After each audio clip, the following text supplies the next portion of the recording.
All right, y'all. We back with another reaction right here on ABP Reactions. This one is called Man Walks In on Killer Sawing His Roommate's Neck. Lee. That title was sick. That title was sick. Let's get into it, man. Let's see what's going on here. He's down here. It's bad. Oh, Jesus. Okay. Let's take a peek. He just took off running down the stairs. He had a knife in his hand and everything. He's got puncture wounds all over the place, too. And so I was like, oh, here's a young retard Hitler. If someone is trying to start a new worldwide cult, I will eliminate that person. On March 10, 2020, officers with the Idaho Falls Police Department are called to a home after one of the residents witnesses a bone-chilling crime. As investigators plunge into a case brimming with appalling discoveries and a suspect on the run, they encounter a twisted tale of cultish accusations and mental disorders. However, nothing prepares them for the twisted motive they will uncover at the end of this heinous crime. On a chilly evening, 31-year-old Aaron makes an urgent 911 call when he encounters a horrifying scene. The following videos have never been seen or heard before. 911, where's your emergency? This guy named Douglas, he just killed Hans. I don't know what his name is. His last name, Hans. Aaron lives with 5 other individuals in a home dubbed the Graduate House, run by a local nonprofit that offers alternative housing options for those in need. And he just took off running down the street. Is he breathing? No, he's not. Hey, Hans is not breathing. Even though Aaron is panic-stricken, he somehow manages to gather his composure and relay vital details to the operator. He ran down towards Common Sense, towards that direction. Who's the male that stabbed him? Douglas Taylor. And you said he does have a knife? Yes, he does have a knife. He just killed him. Is he on the ground? He's on the ground. Hans is on the ground. He just cut his neck with a knife, man. Is he lit? Okay, let's start CPR. You're gonna put I don't know. He's dead. He's dead. He's blue. He's completely blue. His neck is cut. What's knife? Over here. Over here. As officers arrive and move quickly to secure the scene, they find Aaron outside while the victim is bleeding out inside on the kitchen floor. He's down here. It's bad.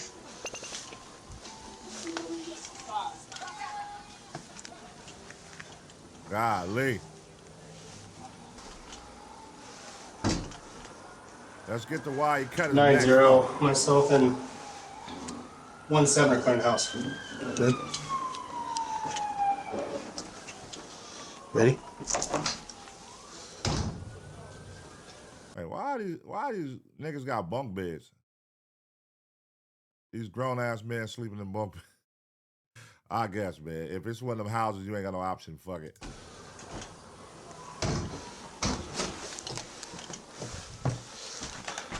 Inside the house, officers Kelly and Picard find the lifeless body of 51-year-old Herman Hans Warlin lying in a pool of blood.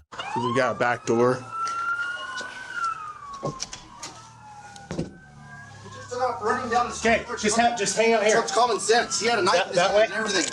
So who's the guy? Do you know the guy? Yeah, Ben. Talk to me. Here, just talk to me, man. Douglas Taylor just killed Hans. The dude, he cut his throat with a knife. I need you to stick with me, man. If we're gonna find this guy. Who is he? His name's Douglas Taylor. He has brown hair. It goes over his eyes, and he's wearing a brown jacket and a brown pants with brown boots. He ran off towards Common Sense with a knife. Okay. I woke up. I was asleep. I heard him fighting. He goes, "No, stop, please, please." And that's all I heard. And I came upstairs, and he was laying on the floor with blood all over him. Okay. Connor. Damn. He's right here, but hey, wait, come this way. Come this way, Connor. This way. This way. Hey, do you want me at the back or the front here? Just hold on. Hey, go grab the airway bag. Okay. Oh, Jesus. Okay. Let's take a peek. Okay. Just try not to touch disturb. All other fire units incoming can slow down.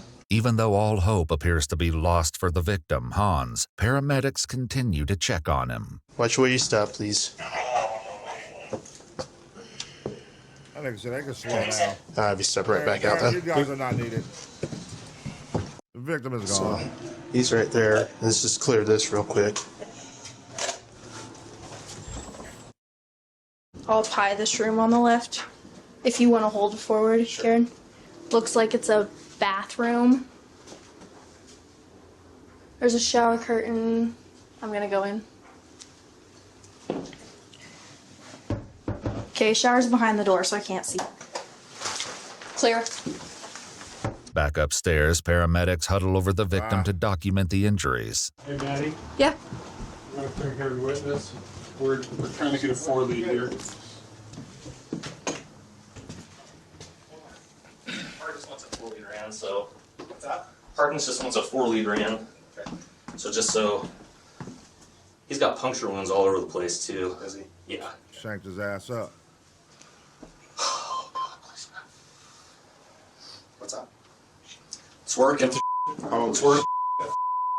doing the whole deal? Hey, you have a work phone on you? No. I'll go grab mine. Yep. In an unexpected twist, Hans Worlin, the victim everyone thought was dead, has a pulse. As officers Oh, shit. Damn. hurry to photograph the crime scene, paramedics act swiftly in a desperate effort to save the victim's life. You're gonna have to start taking pictures quick, dude. That's crazy. Nigga Dispatch still got maybe smoke. one.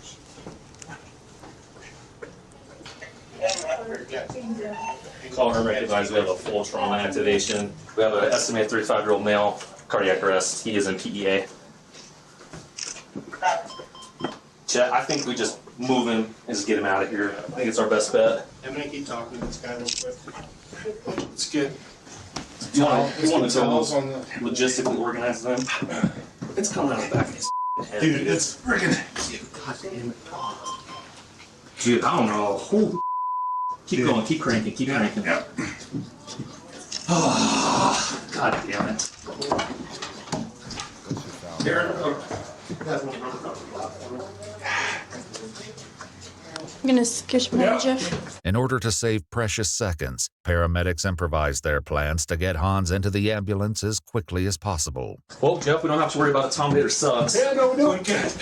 Let's just get him on top right. Okay, we're all set. Check out, see this back to the side of his neck. It's pumping blood out, bud. Pumping it. Damn. All right, let's just roll. God, a clot too. There you go. Pull that arm. That arm. Let's get it squared out a little bit. What changed? He's got rhythm or what? Yeah, he's in PEA, dude. Okay. Boys, you ready? Yep. It's just gonna drag. Yep. His legs, they're up south. Get him up. All right. Watch his hands. I know, I'm trying to be a pocket machine. How the hell he survived that? Got his neck slashed, punctured up.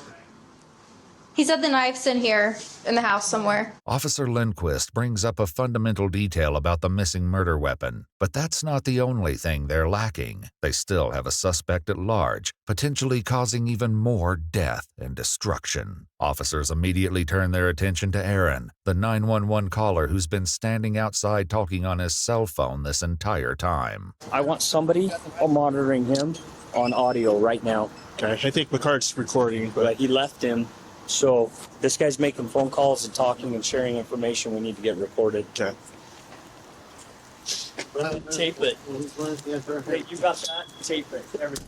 Yeah. Before Golly. The nigga said record everything he's talking about. Get over there.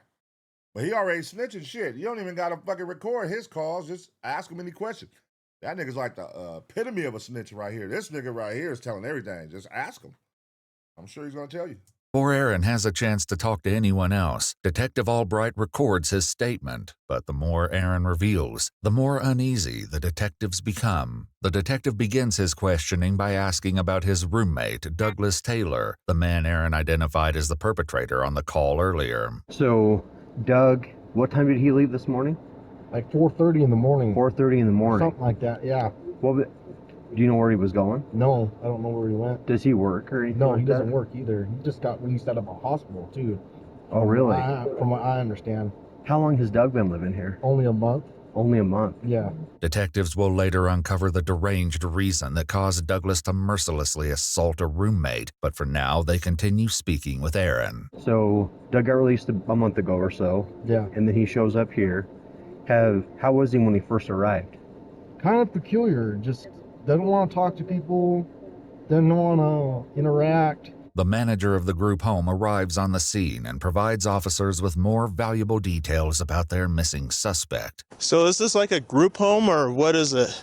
Yes, we own 3 of them. We got Andre's house, we got the lady's house, and this is our graduate house. Okay. Most of the guys here had come through. We actually allowed Douglas to come straight from Blackfoot South to come in here. He was supposed to be all right. He was attending counseling at RHS, and I was by here 3 times yesterday, and I didn't see nothing different in the kid. I talked to him, and all of a sudden, and Hunts never did anything to anybody. Right. I mean, that kid was just as docile as he wanted to be, man. Blackfoot South is a state hospital specializing in mental health located approximately 30 miles south of Idaho Falls. While the reasons for Douglas's treatment remain unknown, it gave an insight into his possible mental health concerns. Had he been normal kind of before? All these motherfuckers are mentally ill. See, I was thinking, I'm like, okay, what are these motherfuckers all in the house for? Are they mentally ill motherfuckers? Are they pedos? What type of shit they in this motherfucker for? So, okay, Douglas is mentally ill. I'm going to just say maybe all of them are. Dude is definitely giving some mentally ill vibes, the snitch nigga, but he's also, he could be, I don't know, these niggas is all weirdos so far. For that, for like the first 2 weeks he was here? No, not really. It's kind of like strange, off to himself, talks to himself. So he's been talking to himself ever since he got here? Yeah, ever since he got here. But he started laughing to himself recently. Oh, just in the last 3 days? Like Yeah, just in the last 3 days, yeah. Do you know what he, if you overheard what he says when he talks to himself? No, I don't listen to him. I don't listen to that. What about when he's laughing? Does he say anything specifically? No, he just mutters stuff that you can't hear. What Aaron recounts next will leave no doubt as to the manic brutality of the events. That's when I heard them scuffling or fighting upstairs, and I ran upstairs. And when I ran upstairs, that's when I seen Douglas Taylor with a knife sawing on Hans's neck. The distance between the top of the basement stairs to the site of the stabbing is less than 20 feet. The fact that Aaron witnessed the ruthless attack from such close proximity suggests that he was lucky to escape with his life. Oh, he looked at you? Yeah, he looked at me. Did he say anything? No, he didn't say anything. Was he still holding the knife? Yes. Or did he make any motions towards you or anything? No, he didn't make any motions or any threatening behavior or anything. I would have fought his back, man, if I would have known. So Hans was on all fours, on his knees, and with his hands on the ground. And he said, "No, stop, please." I heard him say, "No, stop, please." The crime scene photographs the officers raced to document earlier offer frightening proof of Aaron's detailed account. Remember what kind of a knife it was? It looked like a kitchen knife. Like a kitchen knife? I'm not sure, but they found that there's a red knife laying on the floor in there in the living room. That might be the knife. I'm not sure. But it looked like a kitchen knife that it had with a brown handle on it. Do you remember if it had a serrated edge? Or yes, it had a serrated sawed edge. Oh, that makes sense because you used that phrase, he was sawing at his head. Yes. Around his neck.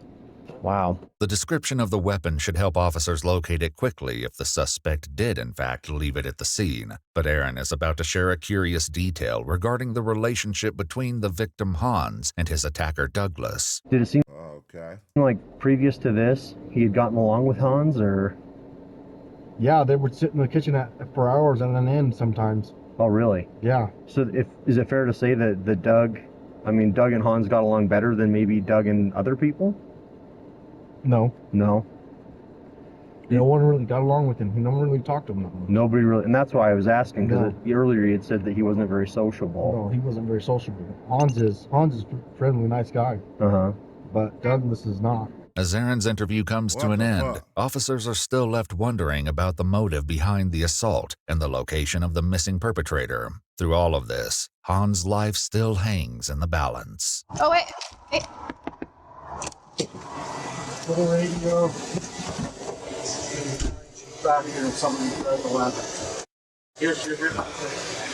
Click here.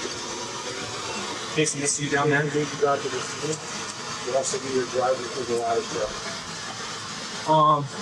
When we get that top off, it's all right, man. What is going on here? Let's get somewhere here, man. Come on, they dragging this one. work on vascular access. Where's that other? Hang on. As paramedics proceed to provide Hans with preliminary treatment, they're unprepared to witness the scope of the numerous wounds that will be revealed later. All right, good one, Sam. Good one, south. Nice. There we go, boys. I just don't. There we go, boys. Just hold on to that spot. Dude, I can't believe you had a rhythm. I cannot believe you had a rhythm. It just happened. It's hard to for real. Is the bagging still going okay? Yeah. Outstanding. Yeah. Okay, everyone slow and methodical on the way in, okay? Cut that off. Yep. You shut down. Everyone slow and easy on the way out. With the suspect at large and a grievously injured victim, it seems that the dispatch staff has only added more pressure on the officers. Coded, right? They got a pulse back or something. If he goes, collect all of his clothing. Okay. Were you listening to the radio? It came out as like suicide. Dude, she wouldn't spit it out. I know. So she I was sitting there getting pissed off, like I was cursing. Well, she dispatched 3, so already I'm like, oh, this is gonna be good, right? Yeah. And then it just her dispatching like it's terrible. Shut your mouth. Lift up. How bad are we? It's bad. I think he looked gone when I Not as soon as entered. we're done, boys. I don't know. Watch out for seatbelts. Okay, you guys want to get him turned over? That's gonna be a miracle if they save this nigga. They said the nigga was punctured up and the nigga was sawing his neck off. If this nigga survived this shit, it's gonna be a miracle, huh? Damn near. The fuck, and we still don't know where the big nigga is at. Where is the crazy nigga who was sawing his neck off at? Overall, whatever doctor is taking him. Is it you, Roseford? Okay. Good to go. He's got his left carotid. His trach has been cut. He's got multiple superficial stab wounds. We worked him because he's PEA on. We're gonna need him. Make sure that one on the left's line quick on there. I'll let you. Do you have a Sharpie? I can get one. Yeah, why don't we do that so I can start marking stuff? Amid the hectic scene in the trauma room, doctors need critical information, but Officer Lindquist is about to have another breakdown in communication with the dispatch operator. When did this come in? Dispatch, can I get the time of call for the stabbing? They'll tell me to say 22. Can I get time of call for the hospital? You mean the time that you were on scene there, or the time that we notified him of the call? The time the call came out. Are you on main? Yes. Charlie, I don't know how hard it is for anybody to look at the time the call came out and tell me that. Well, you didn't go across that time. 22. Any unit with a computer in front of them, can you please advise the time the call came out? The hospital needs that. 22. The call came in at 22:25, and I'm not sure what other time you're asking for. It was 22:25. Charlie hates me. She does. Golly. These bitches, man. Y'all fuck it up. Get that personal shit up out of here. They need the information. Y'all over here hating on each other. It's obvious that bitch don't fuck with you. Charlene don't like you. But she also. This has been ID or what time is that? Nope. It's been pretty stressful. Miscommunications notwithstanding, doctors learned that the call came in 43 minutes prior to the time relayed by the dispatch operator. As the medical team does everything they can to save Han's life, at the house, officers gathered outside and discussed their impressions of the crime scene and the possible location of their suspect. Did you go inside at all? Me? Yeah. Pretty bloody. Yeah, he was bleeding out all over the kitchen floor. All right, where's the goddamn big man at? Where's the nigga who did the stabbing, man? Let's get to that. You did? He looked dead to us. We didn't go any closer to him. We cleared the top floor, and then we backed out.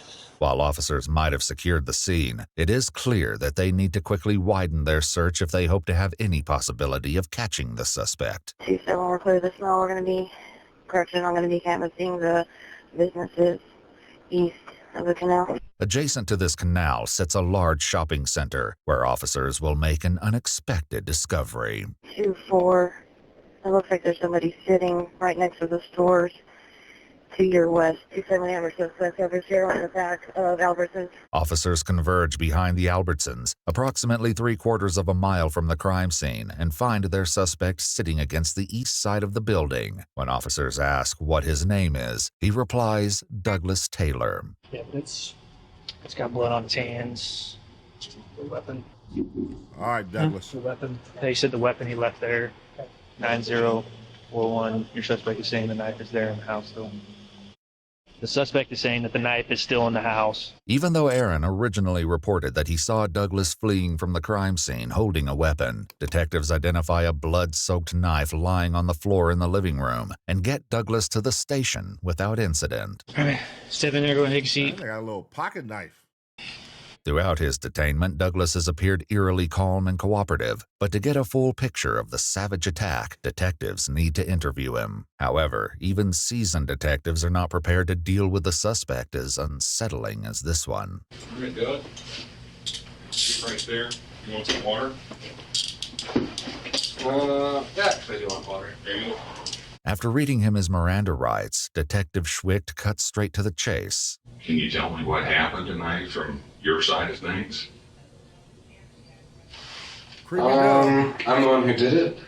Okay. Can you tell me why? What happened tonight? I'm not sure how to explain why I did it. Within the first few minutes of the interview, Douglas confesses to the attack. However, the motive behind his actions will remain a mystery that investigators have yet to resolve. I don't know how to explain it using regular terminology. Okay. In your own words is fine. I'll ask questions if the things I don't understand. I was thinking that probably something happened tonight, or maybe it's an ongoing issue that got you really mad. I wasn't angry. Okay. I have a system of metaphysics which would give you some insight into why. Can you explain a little bit? Can you just explain to us what exactly happened? What the fuck is he talking about? All right. Psycho, bro. Psycho, bro. Look, I'm not trying to play no games with you right now, nigga. You know what I mean? You talking in circles and shit. You do all this big words talking in circles shit. Let's just get to it. What happened, nigga? You know what I mean? We know you did it. What happened, man? God damn it. Why are you dragging this shit out? Happened. I brutally stabbed to death that man in the kitchen. It should be noted that Douglas doesn't know that Han still clings to life and casually reveals a morbid series of events. Based on what happens later, everything he says will be called into question. You said it should have resulted in death. If he survives and pulls through, is that going to be a problem for you, or? There was no chance of survival. Did you make absolutely certain that the way you stabbed him was definitely going to kill him? Where did you stab him on his body? Because I haven't seen this guy. Oh, I slit his neck open. He should have bled out completely. Did you stab him more than once? Yeah. Were you really mad at him? No. Sorry, I guess I asked you that before. I mean, when you're doing it, you have to do it in a precise manner, of course. You know, and like if he's going to defend himself, or try to talk back, or... Alright, this nigga's a serial killer, bro. He's a serial killer. He's talking like he's done this shit multiple times before. Now, y'all might want to question him about that. What do you mean? How do you know? How do you know all this, what you're talking about right now? Try to prolong, then it becomes more incremental until you just finally make the final kill wound. But I think I stabbed him about 15 times until the final slit to the right side of his neck, piercing through all of those veins on the side. I witnessed him begin to bleed profusely. So, yeah. Meanwhile, back at the Eastern Idaho Regional Medical Center, an inevitable tragedy strikes. Did they just call it? Yeah, I called Harkness and let him know Rose already let. They called it. Yeah. Hans had succumbed to his grievous injuries, turning the case into a murder investigation. Well, I mean, he did say it's no way he was going to survive. The serial killer knows what he's talking about. Clearly. Y'all might want to dig into why he knows this. That's all I'm saying. Why do you know these things? I thought like the back of his head was all disconnected on scene. Is that one right there on his forearm? We watched too much of The Wire. Yeah, I will. I have too much time on you, man. What? There's a lot of stab wounds. I know. 2 days later, during an autopsy, medical examiners will report that Hans died from 17 stab wounds inflicted upon the torso, left arm, neck, and other extremities. Meanwhile, detectives in the interrogation room are also getting closer to unearthing Douglas's motivations behind his appalling actions. Certain individuals who desire to begin new cults, I like to identify and professionally examine, to see if that is precisely what they're trying to do. If someone is trying to start a new worldwide cult, I will eliminate that person. Do you think he was trying to start a new worldwide cult? Yes. Okay. That is my standard. Okay. What? You think being the leader of a cult, he would have done some really bad things? All right, I think that everybody in the house is mentally ill. First, I was on the line. I'm like, all right, maybe he just mentally ill. The rest of them got their own problems. They all mentally ill, man. They all mentally ill. There are enough religions on this planet. Like too many. So we'd be better off with fewer of those. Yes. While it's highly doubtful that Hans was indeed starting a cult, Douglas goes on to explain the reasoning behind this horrifying belief and his subsequent decision. Did he share his beliefs, probably his mythology and stuff like that with you? Did he tell you about that? To a degree. You can tell I'm an atheist and I don't tolerate proselytizing. Was that what he was doing, proselytizing to you about his beliefs? Strangely, yes. Man trying to start a new cult. Yeah, this is bad. Not the right idea. This is bad. Tries to reduce all of the world religions to some German mythology. Makes us think like people who understand some mysterious concept are the true rulers of all the different nationalities, religions, and peoples.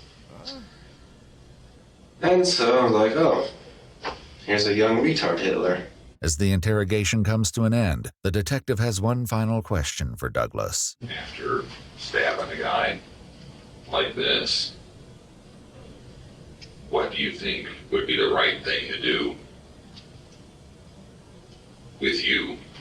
What do you think the police, the law, the judges, all these people who sit and make decisions about all this, what do you think is the right and appropriate thing to do? Not sure. I'm not sure.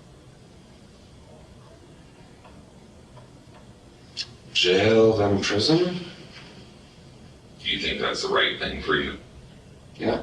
But if the detectives thought that this would be the last they'd hear of the man, they were in for a shocker. On October 12, 2021, over a year and a half after the incident, Detective Schwicht received a handwritten letter from Douglas while he awaited trial. In the letter, Douglas claimed that he didn't kill Hans and alleged that his old roommate Aaron is the one who killed Hans. Douglas reports that he heard a sound, entered the house, and saw Hans on the floor in his blood. He then went back outside where he alleged that Aaron threatened him and gave him a jacket with some blood on it. After being supposedly traumatized by the events, Douglas claimed to have agreed to take the blame and made a false confession later. When Detective Schwicht interviewed Aaron, he found him to be completely innocent, with no involvement in the crime whatsoever. Not long after his arrest, Douglas Taylor entered into the Idaho Security Medical Program, but on October 13, 2020, after almost 4 months in the program, doctors declared him fit to stand trial. Then on December 15, 2021, Douglas Taylor pled guilty to murder in the first degree and was sentenced to 27 years to life on February 14, 2022. You're out of here, brother. Douglas is currently incarcerated at the Idaho State Penitentiary. All right. Douglas, you're out of here. Hey, man. That's why you can't put all these psychos and loonies together in one building, and especially with weapons in the house, knives and shit. Why would you even trust that? You know what I mean? You got a nigga that's mentally ill that talks to himself that laughs at his own jokes and nobody knows what he's saying and murmurs words and walks around the house, why would you leave a knife in possession somewhere around this nigga or let him have access to a weapon in that house? You know what I mean? That's out. You know what I mean? Let me know what y'all think about this reaction. Did he get what he deserved? You know what I mean? I thought he was gonna make it. I thought he was dead in the beginning. Then they celebrated like they brought him back to life and they did a great job and they got everything. And then next thing you know, he died. That shit's crazy. Let me know what y'all think about that, man. Smash the like button, leave a comment, and get ready for the next reaction.